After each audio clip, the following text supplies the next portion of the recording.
Assalamualaikum warahmatullahi wabarakatuh.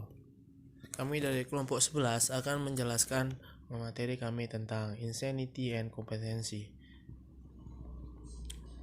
Oke, langsung saja. Saya akan menjelaskan materi pertama. Menentukan kegilaan. Salah satu tugas penting psikolog forensik adalah membantu pengadilan dalam menentukan kegilaan tersangka. Maksudnya di sini adalah para psikolog forensik itu membantu pengadilan untuk menentukan apakah seorang tersangka itu dia memiliki gangguan jiwa atau tidak. Nah, jika dia memiliki gangguan jiwaan, maka dia tidak bisa dikatakan sebagai tersangka. Nah, tugas ini salah satu tugas tersulit, bahkan kadang-kadang tidak masuk akal.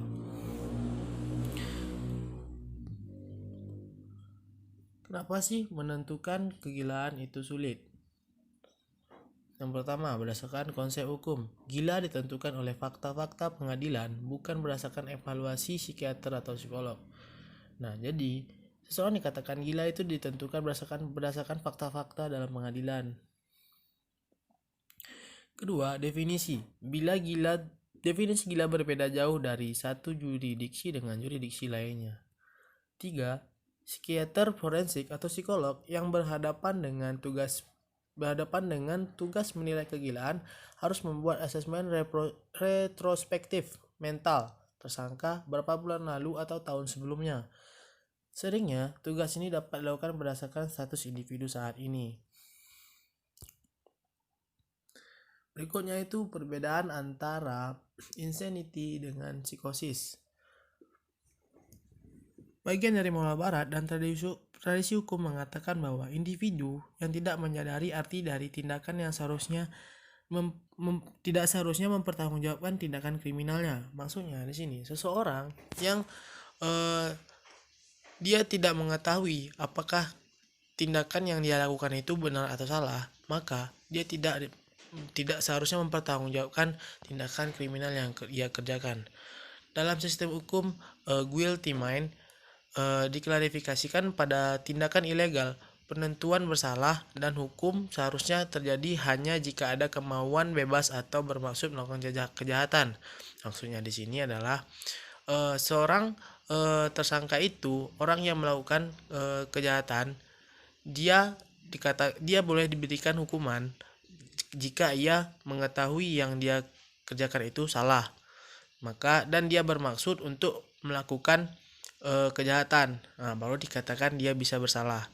Nah, jika dia tidak mengetahui apakah yang dia kerjakan itu merupakan suatu kejahatan atau dia tidak bermaksud untuk melakukan kejahatan, maka bisa jadi dia memiliki gangguan jiwaan. Nah, definisi kegilaan terdiri dari 3 elemen. Yang pertama, terdakwa menderita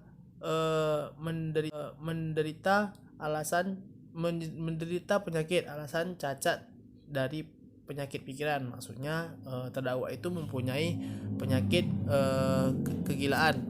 mempunyai penyakit kejiwaan. Nah, yang kedua, akibatnya terdakwa tidak mengetahui tindakan alami dan kualitas yang telah ia lakukan. Jadi terdakwa itu dia tidak mengetahui tindakan yang telah dilakukan. Jadi dia tidak bisa dikatakan bersalah sepenuhnya. Yang ketiga itu penyelidikan diarahkan pada menentukan apakah terdakwa mengetahui apa yang ia lakukan itu adalah salah. Nah, jadi jika ia mengetahui apa yang dilakukan itu salah dan dia itu tidak memiliki, berarti dia bisa dikatakan tidak memiliki gangguan kejiwaan. Baru dia bisa dikatakan bersalah dalam persidangan. Nah, berikutnya itu ada kritikan untuk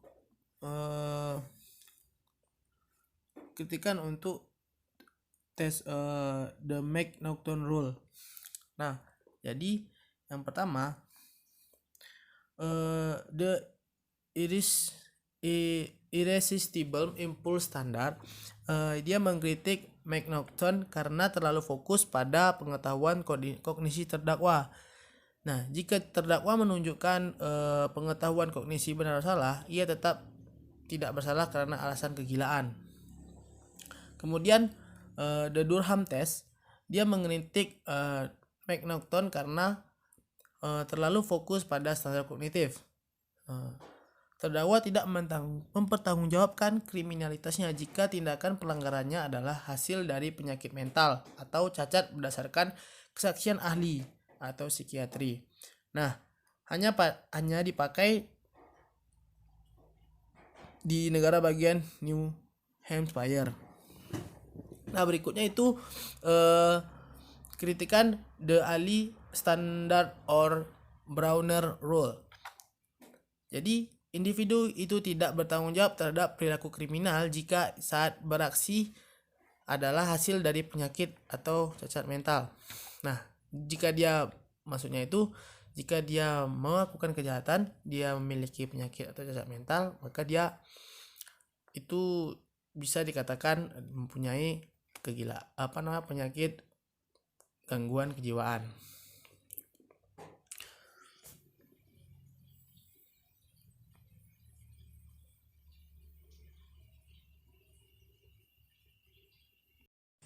Selanjutnya itu peran psikolog dalam kasus kegilaan, di mana psikolog forensik berperan ketika terdakwa mengaku-ngaku gila atau menggunakan kegilaan sebagai pembelaan dirinya.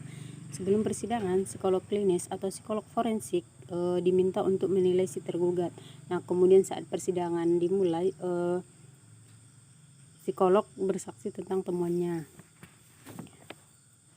Kemudian ada penilaian tanggung jawab pidana, di mana dalam memutuskan apakah pelaku menyadari implikasi dari tindakan mereka, biasanya psikolog melakukan wawancara, dan seringkali wawancara yang digunakan itu tidak terstruktur dan tidak terstandar, sehingga muncul yang namanya Rogers Criminal Responsibility Assessment Scale. Ini teknik wawancara yang sudah terdiagnostik dan terstruktur gitu. Ada 25 variabel yang dapat diukur dan dikelompokkan menjadi 5 topik relevansi psikohukum. Yang pertama itu ada organikitas, psikopatologi, kontrol kognitif, kontrol perilaku, dan keandalan laporan. Setiap item Rogers ini mengharuskan penguji atau penilai secara spesifik variabel psikologis atau situasional pada kriteria yang digambarkan. Nah, yang kedua itu ada evaluasi screening mental atau MSE yang berguna untuk menyaring terdakwa. Maksudnya itu untuk menyaring terdakwa tersebut melakukan pelanggaran hukum disebabkan oleh kelainan mental atau bukan. Nah, MSE termasuk pertanyaan tentang riwayat psikologis umum tergugat, pertanyaan tentang dugaan pelanggaran, dan evaluasi kondisi mental terdakwa saat itu. Misalnya, apakah terdakwa memiliki riwayat perilaku aneh yang berkepanjangan? Selanjutnya itu ada bersaksi sebagai saksi ahli. Nah, salah satu peran ahli adalah mengeksplorasi dengan cermat dan menjelaskan ke pengadilan bagaimana proses psikopatologis pada saat kejadian atau kejahatan terjadi. Kemudian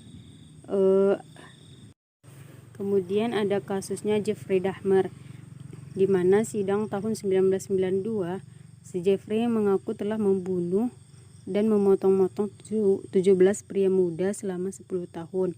Sebagian mayat dia makan dan sebagian lagi dia pajang untuk dijadikan temannya. Tujuan dari persidangan ini adalah untuk menentukan apakah dia dapat dibebaskan dengan alasan bahwa si Jeffrey ini gila, karena Jeffrey mengakui bahwa dia telah melakukan tindakan tersebut. Kemudian juri diberikan karakterisasi yang berbeda dari terdakwa. Nah, pengacara Jeffrey memberitahu juri bahwa dia bukan orang jahat, tetapi Jeffrey ini adalah orang yang sakit.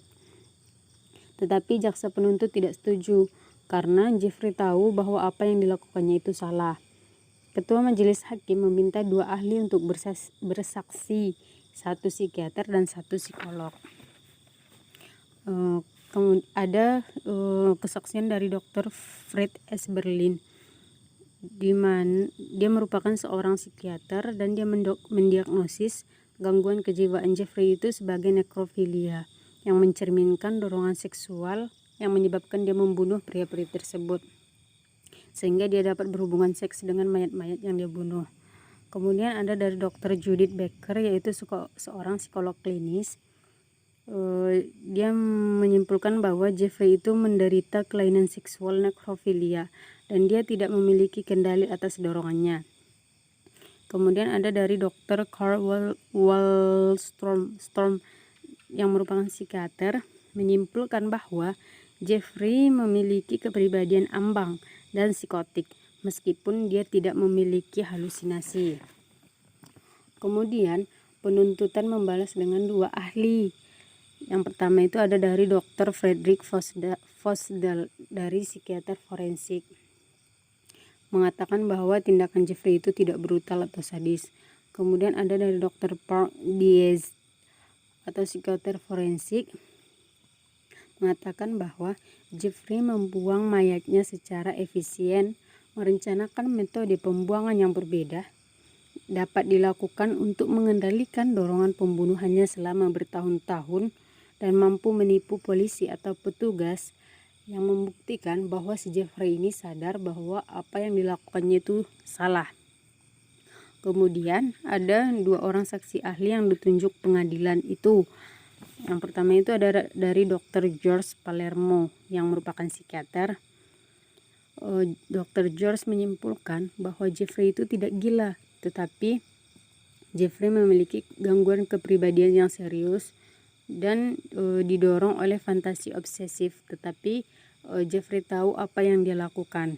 Kemudian dari Dr. Samuel Friedman yang merupakan seorang psikolog menyampaikan bahwa Jeffrey itu mengidap gangguan kepribadian dan bahwa dan si Jeffrey itu bukan psikotik.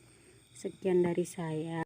Dapat dibebaskan dengan alasan bahwa si Jeffrey ini gila karena Jeffrey mengakui bahwa dia telah melakukan tindakan tersebut. Kemudian juri diberikan karakterisasi yang berbeda dari terdakwa. Nah, pengacara Jeffrey memberitahu juri bahwa dia bukan orang jahat, tetapi Jeffrey ini adalah orang yang sakit. Tetapi jaksa penuntut tidak setuju karena Jeffrey tahu bahwa apa yang dilakukannya itu salah. Ketua majelis hakim meminta dua ahli untuk bersaksi, satu psikiater dan satu psikolog. Ada kesaksian dari Dr. Fred S. Berlin, di mana dia merupakan seorang psikiater dan dia mendiagnosis gangguan kejiwaan Jeffrey itu sebagai nekrofilia yang mencerminkan dorongan seksual yang menyebabkan dia membunuh pria-pria tersebut, sehingga dia dapat berhubungan seks dengan mayat-mayat yang dia bunuh. Kemudian ada dari Dr. Judith Becker, yaitu seorang psikolog klinis. Dia menyimpulkan bahwa Jeffrey itu menderita kelainan seksual nekrofilia dan dia tidak memiliki kendali atas dorongannya. Kemudian ada dari Dr. Carl Wallstrom yang merupakan psikiater, menyimpulkan bahwa Jeffrey memiliki kepribadian ambang dan psikotik meskipun dia tidak memiliki halusinasi. Kemudian penuntutan membalas dengan dua ahli. Yang pertama itu ada dari Dr. Frederick Fosdal dari psikiater forensik, mengatakan bahwa tindakan Jeffrey itu tidak brutal atau sadis. Kemudian ada dari Dr. Park Diaz atau psikiater forensik, mengatakan bahwa Jeffrey membuang mayatnya secara efisien. Merencanakan metode pembuangan yang berbeda dapat dilakukan untuk mengendalikan dorongan pembunuhannya selama bertahun-tahun dan mampu menipu polisi atau petugas, yang membuktikan bahwa si Jeffrey ini sadar bahwa apa yang dilakukannya itu salah. Kemudian ada dua orang saksi ahli yang ditunjuk pengadilan itu. Yang pertama itu ada dari Dr. George Palermo yang merupakan psikiater. Dr. George menyimpulkan bahwa Jeffrey itu tidak gila, tetapi Jeffrey memiliki gangguan kepribadian yang serius dan didorong oleh fantasi obsesif, tetapi Jeffrey tahu apa yang dia lakukan. Kemudian dari Dr. Samuel Friedman yang merupakan seorang psikolog menyampaikan bahwa Jeffrey. Baiklah, di sini saya akan akan menjelaskan tentang menilai kompetensi. Nah, psikologi forensik serta psikiater membantu dalam menilai kompetensi terdakwa yang datang ke pengadilan. Nah, kompetensi ini mengacu pada kemampuan seseorang untuk memahami sifat proses pengadilan dan tujuan dari proses pengadilan. Ini berlaku pada setiap tahap proses peradilan pidana, dari interogasi, sidang pra-peradilan untuk persidangan, serta sidang terhadap hukuman. Dan kompetensi ini merupakan masalah khusus ketika seseorang terdakwa pergi ke pengadilan dan menawarkan pengakuan bersalah, mengajukan pembelaan dan juga terhadap gugatan hukuman mati. Nah, di sini untuk melihat kerelevanan suatu kompetensi terhadap terdakwa, kita harus melihat bagaimana terdakwa itu memohon, bagaimana terdakwa itu berdiri di persidangan, dan bersaksi atas namanya sendiri, sehingga kita bisa nantinya menentukan apakah dia kompetensi untuk diadili dan kompetensi untuk mengaku bersalah. Nah, kompetensi untuk mengaku bersalah. Di sini pada tahun 1960, United States menentukan bahwa terdakwa pertama harus memahami proses kriminal dan peran dalam proses kriminal, dan yang kedua berfungsi di dalam proses melalui konsultasi dengan penasehatnya dalam persiapan pertahanan dalam peradilan. Terdakwa pengacara dapat nantinya meminta bantuan psikolog atau psikiater untuk menilai keadaan ini. Dalam melakukan evaluasi kompetensi tenaga kesehatan jiwa, biasanya berfokus pada beberapa hal. Sebagai contoh, mengapa terdakwa ingin mengaku bersalah, apakah terdakwa memahami implikasi dari hal-hal keputusannya, termasuk melepas tertentu hak-hak yang dimilikinya. Psikolog atau psikiater kemudian memberikan laporan untuk pengacara, baik menyatakan alasan mengapa tergugat kompeten untuk membela, atau jika keputusannya adalah bahwa terdakwa tidak kompeten untuk memohon, dan menyarankan nantinya perawatan apa yang mungkin dilakukan membuat terdakwa kompeten untuk mengajukan pembelaan. Selanjutnya, kompetensi untuk diadili. Evaluasi kompetensi untuk diadili tidak sama persisnya dengan kompetensi untuk mengaku bersalah. Sebagai terdakwa di pengadilan, hanya perlu menyadari bagaimana caranya proses bekerja dan bisa bekerja sama dengan pengacara mereka untuk menyiapkan pembelaan. Kriteria dalam penentuan kompetensi di sini adalah tingkat kemampuan saat tergugat, bukan statusnya pada saat pelanggaran. Dengan demikian, fokusnya berbeda dari evaluasi kewarasan terdakwa. Nah, di sini untuk melihat kompetensi, kita harus menggunakan 5 tes ini. Yang pertama yaitu CST, Competency Screening Test. Ini adalah tugas penyelesaian kalimat 22 item yang dikembangkan oleh Lipsin, Lelos, dan McGarry sebagai inisial tes screening untuk ketidakmampuan. Skala tersebut diproduksi dalam kotak 5.3. Setiap jawaban dari tergugat diberi nilai 2 sebagai kompeten, 1 sedikit kompeten, atau 0 tidak kompeten. Dengan demikian, kisarannya adalah dari 0 hingga 44. Skor 20 atau di bawah ini menunjukkan bahwa responden harus diberikan evaluasi yang komprehensif. Nah, selanjutnya itu ada CAI, Kompetensi Assessment Instrument. Instrumen penilaian kompetensi ini adalah menggunakan wawancara terstruktur, berlangsung sekitar 1 jam yang mengeksplorasi 13 aspek fungsi yang kompeten. Nah, selanjutnya itu ada FINR, Fitness Interview Test Revisit. Aslinya bernama Interdisciplinary Fitness Interview. Versi revisi mencakup pertanyaan tentang 3 topik utama: pemahaman tentang prosiding, pemahaman tentang konsekuensi dari persidangan, dan kemampuan tergugat untuk berkomunikasi dengan pengacara. Nah, selanjutnya itu adalah GCCT, Georgia Core Competency Test. Nah, ini terdiri dari 21 pertanyaan. Meskipun cakupannya terbatas, keandalannya tampak bagus, yaitu telah menunjukkan hal-hal yang sama, struktur faktor dalam 2 sampel, khususnya hukum umum pengetahuan, tata letak ruang sidang, dan hukum khusus pengetahuan. Meskipun studi ini lebih baru menunjukkan bahwa 2 faktor pengetahuan hukum dapat digabungkan menjadi 1.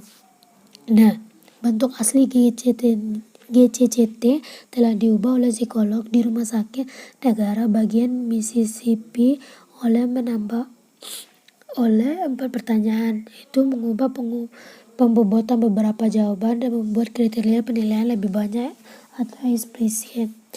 Nah, selanjutnya yang terakhir yaitu MacArthur Competency Assessment to Criminal Adjudication, itu MACCATCA. Nah, penelitian kompetensi yang paling baru dikembangkan oleh perangkat MacArthur Competency Assessment Adjudication. Nah, ini tujuannya adalah untuk mengukur kompetensi seseorang untuk melanjutkan ke adjudikasi, yaitu kemampuan untuk mengaku bersalah serta kemampuan untuk pergi ke pengadilan. Dalam 4 jenis kemampuan ini dipandang relevan terhadap evaluasi kompetensi, akan diberikan pertanyaan yang dikelompokkan menjadi 4 kategori, itu pemahaman tentang tuntutan dan pengadilan, apresiasi terhadap relevansi informasi untuk pertahanan, penalaran dan dengan informasi selama pembelian keputusan atau penilaian kemampuan pemecahan masalah logis, dan keempat itu membuktikan pilihan. Sekian dari saya, dan selanjutnya akan dijelaskan oleh teman saya. Bismillahirrahmanirrahim. Assalamualaikum warahmatullahi wabarakatuh.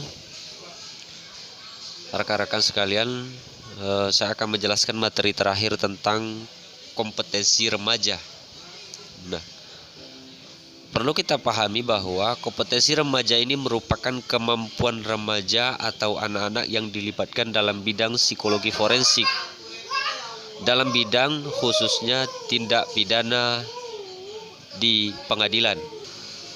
Nah, remaja atau anak-anak dapat dilibatkan dalam bidang ataupun sistem di pengadilan di beberapa peran dan memiliki peran yang sama seperti orang dewasa, yaitu bisa sebagai saksi ataupun sebagai seorang yang tergugat. Nah, seperti dalam kasus yang terjadi di Amerika Serikat sesuai dengan keputusan Mahkamah Agung Amerika Serikat pada kasus Grell Gaul pada tahun 1967, yaitu seorang remaja ataupun anak harus melakukan hal yang sama dalam memberikan ataupun mengikuti proses pidana seperti orang dewasa. Nah, meskipun keputusan ini tidak eksplisit,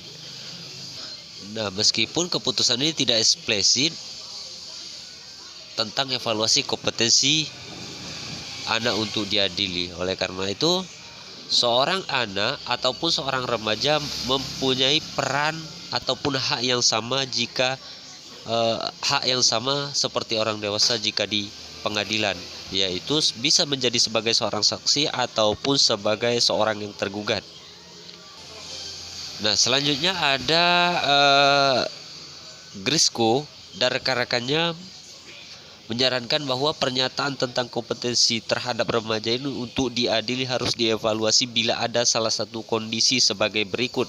Nah, yang pertama, usia anak usia 12 tahun atau lebih muda. Yang kedua, diagnosis atau pengobatan sebelumnya untuk mental penyakit keterbelakangan mental. Yang ketiga, batas intelektual yang rendah yang berfungsi untuk merekam.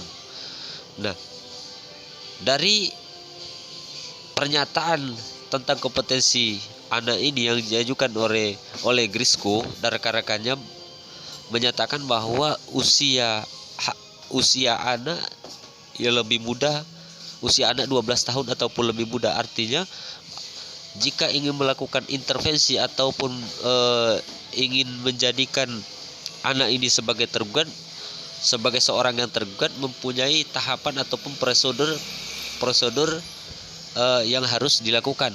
Nah, jika ada, artinya kita harus mempunyai batasan-batasan yang harus ditaati, seperti misalnya menyesuaikan situasi dan kondisi terhadap kejiwaan seorang anak.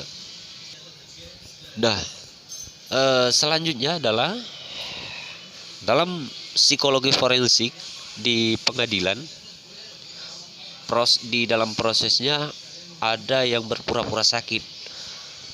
Nah, masalah mental ini yang terjadi ketika seseorang memberikan pernyataan yang jujur atau berpura-pura sakit. Nah, artinya di dalam psikodiagnostik dan statistik gangguan mental, berpura-pura sakit jiwa ini dapat diartikan sebagai buatan sadar ataupun kasar yang membesar-besarkan masalah psikologis. Nah, oleh karena itu, berpura-pura sakit ini artinya untuk dilakukan untuk melahirkan bias ataupun adanya sesuatu masalah yang disembunyikan oleh misalnya yang menjadi terdakwa, ya, ataupun menjadi saksi di persidangan. Artinya ada sesuatu hal atau adanya suatu hal yang disembunyikan, sehingga bagaimana caranya untuk melahirkan bias di tengah-tengah persidangan yang berlangsung. Nah, berpura-pura sakit ini khususnya di dalam persidangan tentu akan melahirkan ataupun untuk mencapai suatu tujuan, baik itu tujuan eksternal seperti contohnya menghindari penjara ataupun menerima hukuman dari hasil keputusan persidangan. Makanya jalan alternatif yang tepat dilakukan untuk menghindari punishment dari kasus tersebut yaitu dengan cara berpura-pura sakit. Nah, Rogers dan teman-temannya pada tahun 1994 membedakan 3 jenis alasan kenapa seorang individu itu berpura-pura sakit ketika dalam persidangan. Nah, yang pertama terganggunya terhadap situasi. Yang kedua kriminologis, orang dengan antisosial atau adanya motivasi oposisi dari mereka dan berpura-pura untuk mendapatkan hasil gangguan. Nah, mereka ini berperan seolah-olah tidak ingin terlibat di dalam kasus yang sedang